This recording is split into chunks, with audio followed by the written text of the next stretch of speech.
Hello नमस्कार। मैं हिम्मत सेठ एक बार फिर आपके सामने उपस्थित हूँ। दोस्तों, पिछले 17-18 दिन हो गए आज कि युद्ध चल रहा है ईरान और अमेरिका में।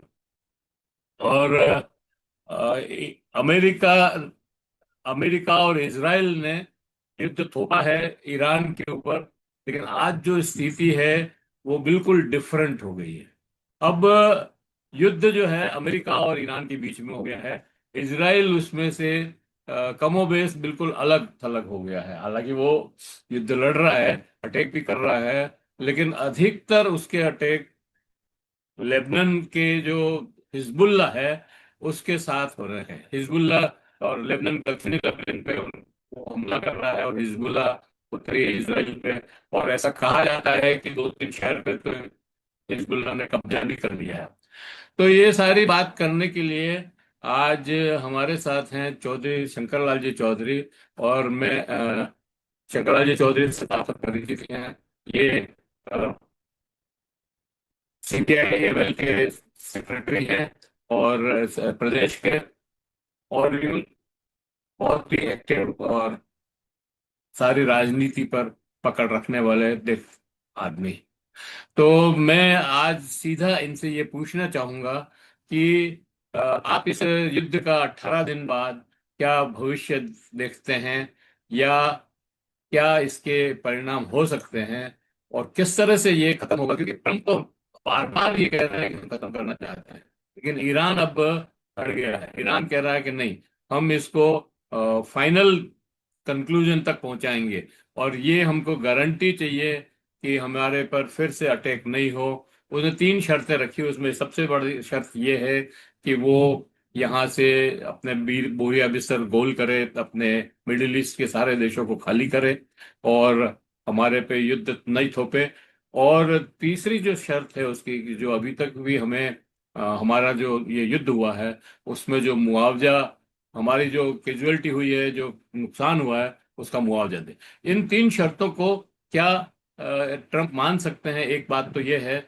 दूसरा, ये हॉर्मुज जो स्ट्रेट हॉर्मुज जो जहां पर ईरान ने कब्जा कर रखा है, और ईरान ने उसके ऊपर जो नियंत्रण किया हुआ है, उससे सारा व्यापार, खासतौर से अमेरिका इसराइल के जो पोत हैं वो ठप पड़ा है यूरोप के। तो क्या उसको छोड़ खुलवा सकता है ट्रंप? क्योंकि 8 दशमलव उनको बना लिया कि हम अपनी युद्ध नहीं भेजेंगे। ऐसी स्थिति में आप क्या सोचते हैं? हमारे दर्शकों को बताएं। नमस्कार। हाँ, दुनिया में जो आज के दौर में सबसे बड़ा ताजा संकट है वो ये जो ईरान पे न्यायपूर्ण साम्राज्यवादी हमला इजराइल और अमेरिका द्वारा किया गया है, उसने दुनिया को एक अजीबोगरीब स्थिति में लाके खड़ा कर दिया। दुनिया को अजीबोगरीब स्थिति में लाके खड़ा कर दिया है वो तो एक बात है ही। साथ ही साथ आपने ठीक ही चिन्हित किया कि अमेरिका खुद एक बड़ी अजीबोगरीब स्थिति में खड़ा है। और जैसा आपने पूछा कि क्या स्थिति होने वाली है युद्ध की, तो जो अभी तक जो डेवलपमेंट हुए हैं लगभग 3 हफ्ते के जो युद्ध में एक तरीके से, बल्कि कहिए हमले के बाद, तो स्थिति ये है कि अमेरिका जो पहले प्रचारित कर रहा था कि इस युद्ध को 1 हफ्ते में खत्म कर देंगे, और अब आजकल जो कह रहे हैं कि 1-2 दिन में खत्म कर देंगे, तो वो उनकी एक तरीके से जो आकांक्षा थी, और उनको ये जो लग रहा था कि इसको हम फटाफट निपटा देंगे और वहां रिजीम चेंज कर देंगे, ये बात बिल्कुल झूठी साबित हुई। और एक तरीके से जो इजराइल ईरान को जो आइसोलेशन में डालना चाहते थे और पूरी दुनिया को अपने पक्ष में खड़ा करना चाह रहे थे अमेरिका के राष्ट्रपति ट्रम्प, वो उनको मुंह की खानी पड़ी है। आपने खुद ही कहा कि इस बहाने कि हॉर्मुज की खाड़ी को खोला जाए, इस पास को खोला जाए, ताकि जो ईंधन का संकट हो गया दुनिया भर में, तो उसके लिए उन्होंने जो मदद मांगी, खास तौर से जर्मनी, फ्रांस, इंग्लैंड, और आप कहिए तो जापान जापान, वगैरह, ऑस्ट्रेलिया। ऑस्ट्रेलिया, उन सब ने एक तरीके से अपने हाथ खींच लिए और उन्होंने कहा कि हमारा इससे कोई लेना देना नहीं है और हम इसमें नहीं पड़ेंगे। तो उसके बाद में जो एक तरीके की स्थिति बन गई है अमेरिका की, वो ये बन गई है कि सांप छछूंदर वाली दशा हो गई है उनकी, कि अब निकलें कैसे इससे। रिजीम चेंज तो होना नहीं है, वो जो आशा लेके चल रहे थे कि इस हमले के बाद में शायद ईरान में जो आंतरिक एक तरह का विभाजन दिख रहा था, और खमैनी, अली खमैनी की सत्ता के खिलाफ जो एक महंगाई के कारण, या वो जो जिस तरह की तानाशाही रवैया महिलाओं के प्रति और मजदूरों के प्रति जो कर रखी थी, उसको हम एक तरीके से उसका फायदा उठाते हुए वहां विखंडन की स्थिति पैदा कर देंगे और रिजीम चेंज हो जाएगा। वो एक तरीके से ईरान को और मजबूत कर दिया उसने। ईरानी लोगों ने, ठीक है उनके अंदर कुछ भी मतभेद होंगे, लेकिन वो अब ऐसा लगता है कि अपने देश के लिए सारे वहां की सत्ता के साथ खड़े हुए हैं, जहां तक अमेरिका और इजराइल का सामना करने की बात है। तो एक विचित्र स्थिति तो होगी। और अभी हाल फिलहाल में अमेरिका चाहे कुछ भी कहे, लेकिन मुझे लगता है कि ईरान ने ये स्ट्रेटजी ले ली है कि इस युद्ध को हमारी तरफ से हम खत्म नहीं करेंगे। और जैसे आपने कहा कि शर्तें लगाने की स्थिति आ गई है, शर्त लगा रहे हैं, इसका मतलब उन्होंने ग्राउंड पे अपनी स्थिति मजबूत कर ली है। उन्होंने समझ लिया है कि भले ही वो बड़े कितने ताकतवर हो, लेकिन वो हवाई हमले तो कर सकते हैं। और उन्होंने बहुत सारे हवाई हमले उनके न्यूक्लियर इंस्टॉलेशंस पे, बड़े इंफ्रास्ट्रक्चर प्रोजेक्ट्स पे, इवन स्कूलों पे और उन पे भी, और उनकी टॉप लीडरशिप को भी उन्होंने मार दिया। लेकिन अभी जो ईरान के लोग हैं, उनका ये रेजोल्यूशन लग रहा है कि ईरान लड़ेगा, और वो अपने देश की आजादी के लिए और अमेरिका के इस हमले को विफल करने के लिए पूरी जी जान से लड़ेगा। तो मुझे तो ये युद्ध जल्दी तो समाप्त होने वाला कतई दिख नहीं रहा है। और जहां तक शर्तें मानने की बात है, मुझे लगता है कि अगर ट्रम्प ने शर्तें मानी या शर्तें मानने के संबंध में कोई बातचीत भी की, तो उसके घर में अपनी राजनीति में बहुत उसकी दुर्दशा हो जाने वाली है। वहां मध्यावधि चुनाव, जो मिड टर्म पोल होते हैं अमेरिका में, वो थोड़े समय बाद होने वाले हैं। वहां पहले से ही अमेरिका के लोग पूछ रहे हैं कि अभी तक उन्होंने एक भी कारण, एक भी साक्ष्य प्रस्तुत नहीं किया राष्ट्रपति ने, जिस बहाने उन्होंने ये कहा कि भाई वो अमेरिका और इजराइल की सुरक्षा को खतरा है, उसका कोई एक भी एविडेंस दे नहीं पाए हैं। उससे वहां घरेलू मोर्चे पे, उसकी घरेलू राजनीति के मोर्चे पे पहले से स्थिति खराब है। लेकिन अब उनके लिए और भी मुश्किल हो गया। और वो जो अभी खत्म कर देंगे 2 हफ्ते में, 2 दिन में खत्म कर देंगे, ये मुझे लगता है केवल टाइम बाई करने और अपनी स्थिति को वहाँ जो उनकी अमेरिकी पब्लिक है उनको थोड़ी समझाइश के तरीके से करने की उसका पैंतरेबाजी है। इससे ज्यादा कुछ नहीं, और ये लंबा युद्ध खींचने वाला है। पर सर, अमेरिका तो मतलब कह रहा है कि हमने तो जीत लिया युद्ध, और हम तो हमारे टारगेट्स पूरे हो गए, हमने जहाँ जहाँ अटैक करना था कर दिया, और अब तो हम बस करने वाले हैं यहाँ से। और ऐसा करने में उनको कोई लज्जा भी नहीं है, क्योंकि वियतनाम में ऐसा कर चुके हैं वो, और अफगानिस्तान में ऐसा कर चुके हैं। अफगानिस्तान में तो इतनी बुरी हालत हुई कि उनके सारे हथियार तक वहां छोड़ करके भागना पड़ा उनको। वही मैं कह रहा हूं कि अमेरिका यही सोच के युद्ध में उतरा था कि हम उसको तुरंत तहस नहस कर देंगे, और वहां एक कोई कठपुतली सरकार, जो अमेरिका इनडायरेक्टली वहां जिस तरह से राज करे, ऐसी एक सत्ता बना लेंगे। लेकिन उसकी संभावना अब वहां जीरो लग रही है। आंतरिक तौर पे ईरान और ज्यादा, ईरानी जनता जो है संगठित हो गई है, और अमेरिका इजराइल दोनों का सामना करने के लिए, लंबे समय तक सामना करने के लिए तैयारी कर रही है। अमेरिका निकलना इसलिए भी चाह रहा है कि वो अपने घर पे समझा नहीं पा रहा, और दूसरा, अब उनके खुद के लोग मरने लग गए हैं खुद के। दूसरी बात यह है कि वो जो मिसाइल्स वगैरह का प्रयोग कर रहे हैं, और जो ईरान जो जिस तरह के ड्रोन से हमले कर रहा है, वो एक तरह के आधुनिक छापामार युद्ध हो गया।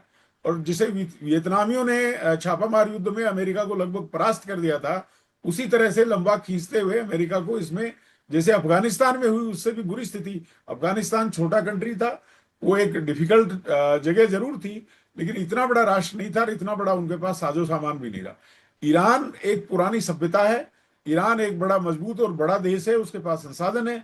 ईरान ऐसे हार मानने वाला नहीं है, ईरान लड़ेगा पूरी तरीके से। और उसका इरादा इसमें सारा हमको दिखाई दे रहा है, उनकी लड़ाई के तरीके में, उनके स्टेटमेंट्स के तरीके में, जिस तरह से उन्होंने जो नई लीडरशिप चुनी है, और जो नई लीडरशिप का जो आत्मविश्वास है और लड़ने का जो उनका रेजोल्यूशन है, वो सारा दिखाता है कि युद्ध खत्म होने वाला नहीं है। अमेरिका चाहे कुछ भी सोच के बैठा हो, लेकिन युद्ध इस तरह से समाप्त होने वाला नहीं है। अमेरिका स्वयं के लिए और बाकी सारी दुनिया के लिए संकट खड़ा हो गया, और अमेरिका खुद अभी बहुत दबाव में है। निकलेगा कैसे? क्या वो शर्त मान लेगा? शर्त मानने का मतलब है अमेरिका की दादागिरी को इस तरह से खत्म। और जिस उद्देश्य से वो दुनिया पे अपनी नए सिरे से जो मेक अमेरिका ग्रेट अगेन वाला जो उनका मुहावरा है, वो तो फुस हो जाएगा। इसलिए मुझे लगता है कि बहुत मुश्किल सिचुएशन है उनके लिए। मेरा यही असेसमेंट ये है उसका। जो सेजल मिसाइल इन्होंने निकाली है ईरान वालों ने, ये तो बहुत भयंकर है, इनका तो कोई तोड़ ही नहीं है। और कहते हैं कि 100 फीट नीचे के बंकर को भी तोड़ रही है ये। आ, दूसरी बात ये है कि क्या इसकी कोई मध्यस्थता कर सकता है कोई देश? देखिए, मुझे लगता है कि मध्यस्थता अमेरिका चाहता नहीं है। और अमेरिका के साथ मध्यस्थता अगर कोई करने के लिए, मान लो कौन स्थिति में है मध्यस्थता करने की? भारत तो कोई ऐसी स्थिति में है नहीं। नहीं, भारत तो खैर किसी भी स्थिति मध्यस्थता में नहीं है। करने की स्थिति में दो राष्ट्र दिखते हैं जो इसको आज की तारीख में दुनिया में जिनकी कुछ से है, जिनके पास ताकत है, वो चाहे आर्थिक ताकत हो चाहे सैन्य ताकत हो, वो चीन और रूस हैं। तो चीन और रूस दोनों ही अमेरिकन शर्तों पे तो कतई कतई मध्यस्थता नहीं करेंगे। और अमेरिकन शर्तों पे कोई मध्यस्थता अगर नहीं होती है तो अमेरिका की हार मानी जाएगी। तो ऐसी स्थिति में मुझे लगता है अभी मध्यस्थता के लिए नहीं तो अमेरिका कुछ कह रहा है और न मध्यस्थता होने वाली है।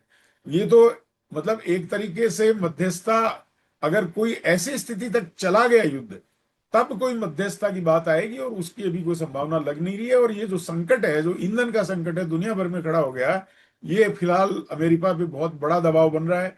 यूरोप में संकट खड़ा हो गया है, एशिया के देशों में संकट खड़ा हो गया, भारत जैसे देश में भी संकट खड़ा होगा।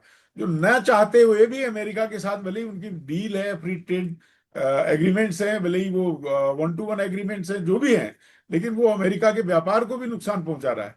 इसलिए मुझे लगता है कि जो नुकसान ईरान ये समझ के बैठा है कि उसका जो नुकसान होना था हो गया, आज अब उसके पास खोने के लिए बहुत ज्यादा कुछ नहीं है। अब अगर कोई नुकसान होना है उलझे रहने से, तो अमेरिका का नुकसान होना है। और इसलिए मध्यस्थता जैसी बात, ईरान मध्यस्थता के लिए किसी के पास अप्रोच नहीं करेगा।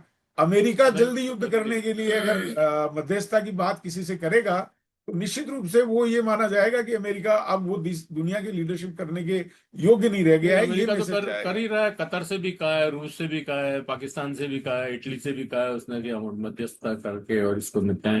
लेकिन सवाल यह है कि ईरान मानेगा क्या इनकी नहीं नहीं, मध्यस्थता? बिल्कुल मानेगा। और ईरान ने तो तय कर लिया है, जिस तरह से उसने विस्तार किया है पूरे मिडिल ईस्ट में इस युद्ध का। और खास तौर से उसने जो दुबई और बहरीन और अबू धाबी और इनके ऊपर हमला किया है, कुवैत, तो मतलब 27 बेसिस पर हमला किया है उसने। देखिए, अब तो ये जो है, ईरान ने इन देशों पे हमला नहीं किया है जहां अब वो इन बेसिस है देशों उनके में उनके ऊपर जो हमला किया है। अमेरिकन बेसिस हैं उन पे हमला किया, और उन्होंने अमेरिकन इंटरेस्ट पे भी किया है साथ ही जहाँ साथ बैंक ईरान ने वगैरह है। इन देशों को, भले के साथ उनके बहुत अच्छे संबंध नहीं हो, अमेरिका से के साथ उन देशों के रिश्ते बहुत मतलब बहुत एक अलग तरीके होने के कारण, और ईरान के खिलाफ एकता एकजुट अमेरिका के साथ होने के कारण।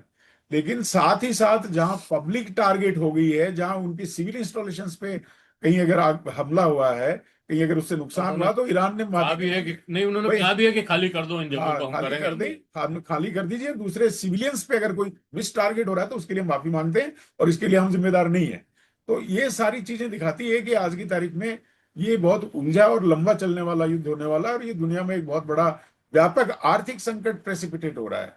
ये खाली ईरान का मामला नहीं है, सारी दुनिया को इसका नुकसान हाँ, आर्थिक भुगतना पड़ेगा। संकट तो इसलिए सारा कुछ। दबाव जो है वो अमेरिका पे ही ज्यादा आएगा, ईरान कोई एनर्जी का दबाव से। संकट सबसे ज्यादा तो बिल्कुल एनर्जी का संकट हो गया बिल्कुल है बिल्कुल सारे सही बात है। विश्व में। चलो, इस बातचीत को यहीं समाप्त करते हैं और आशा करते हैं कि आपको ये बातचीत पसंद आई होगी। पसंद आई हो तो लाइक करें, फॉरवर्ड करें और लोगों को भी भेजें। और अगर आपने अभी तक भी हमारे यूट्यूब चैनल महावीर समता संदेश को सब्सक्राइब न किया है तो सब्सक्राइब कर लें, बेल आइकन दबाना न भूलें। जय हिंद, जय भारत। मिलते हैं नमस्कार। फिर किसी और वीडियो के साथ।